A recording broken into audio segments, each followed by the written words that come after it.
Hi friends, on to part 3 of our chemical weathering investigation. Today, we're going to be talking about the evaporation results of our vinegar and our rock solutions. For this investigation, you will need a hand lens, your journal, and to find this acid rain evaporation page, look in your investigations page of your blue Earth Science Journal. It says Chemical Weathering Day 2, but it should be Day 3. And of course, your 4 cups with your evaporation results. Hello. So in our last investigation, or our part 2 of our chemical weathering investigation, you were asked to pour a little bit of that vinegar liquid inside of your plastic cup for each of the rock vials. So just enough vinegar to cover just the bottom of your cup. So if you poured too much, you may not have evaporation results yet, but you should have something at the bottom of some of your cups. Now I have basalt here, marble here, sandstone here, and then of course limestone.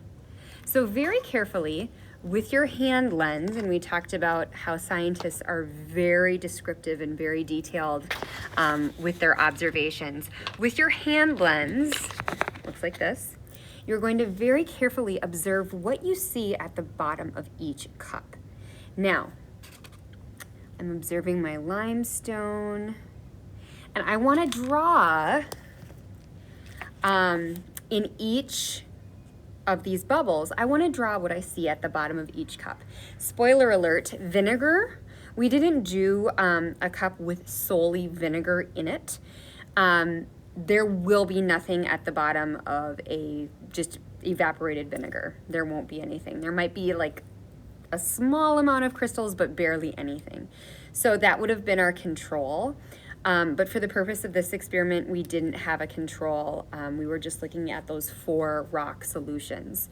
So really carefully, just take a pencil and jot down, the more detailed, the better. You know, with the pencil, just draw those little bubbles or little bits that you see at the bottom of each cup. And then that will be the point of this part. Now, you are going to answer the questions on the next page because there's not really a whole ton of room to answer the questions on this page. So, what did you observe in each evaporation dish? Turn the page, and you can use this white space right here as a writing space. You don't have to just leave this blank because I feel like that's a waste of paper. So, what did you observe? I observed that in this glass or this cup, I saw this. Now, I don't want to give it away because you should be conducting the experiment on your own, but you should see something in a few of those cups, okay? And I want you to write specifically which rocks you saw things in the bottom of, okay? So, next question, what conclusions can you draw from your observations? Well, if you observed X rock had crystals in it, what conclusion can you make? What conclusion? There was a reaction, right? There was a chemical reaction resulting in crystals, okay, in the evaporation dish or your cup. Where does the white material in the evaporation dish come from? And we're going to talk about that in the next slide. I want you to think about that a little bit. And then number 4, explain what happens when acid rain falls on different rocks. So again, we were simulating acid rain with our simple acid, which was vinegar, wasn't a harmful acid. But what happens to different rocks when acid rain in our natural environment hits rocks? So I want you to think about all 4 questions and then write the answers down on the back side. After analyzing each of your cups, you should have noticed a little bit of crystals at the bottom of 2 of your cups. Those 2 cups should have been limestone and marble.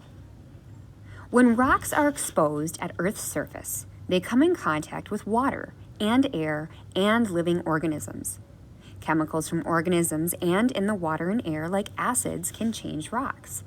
When the minerals in a rock change to new minerals or other materials, it is called chemical weathering. Chemical weathering can change rocks and cause them to break apart. Rocks are often a mixture of ingredients called minerals.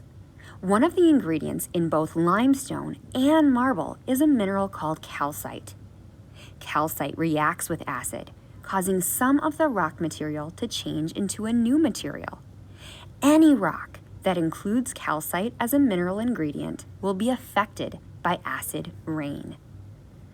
A conclusion that we can make from the experiment is that the rocks marble and limestone contain the mineral calcite. What's our proof? How do we know? Because it left a crystal residue at the bottom of the cup. If you haven't already, please write down your conclusions in your journal. Need help writing in your journal? Please write down the following question. Which rocks were weathered by acid rain? What is your evidence? We noticed that the limestone weathered. The evidence was bubbling and white crystals. Marble also weathered. It didn't weather as much as limestone, but there were a few bubbles and some crystals.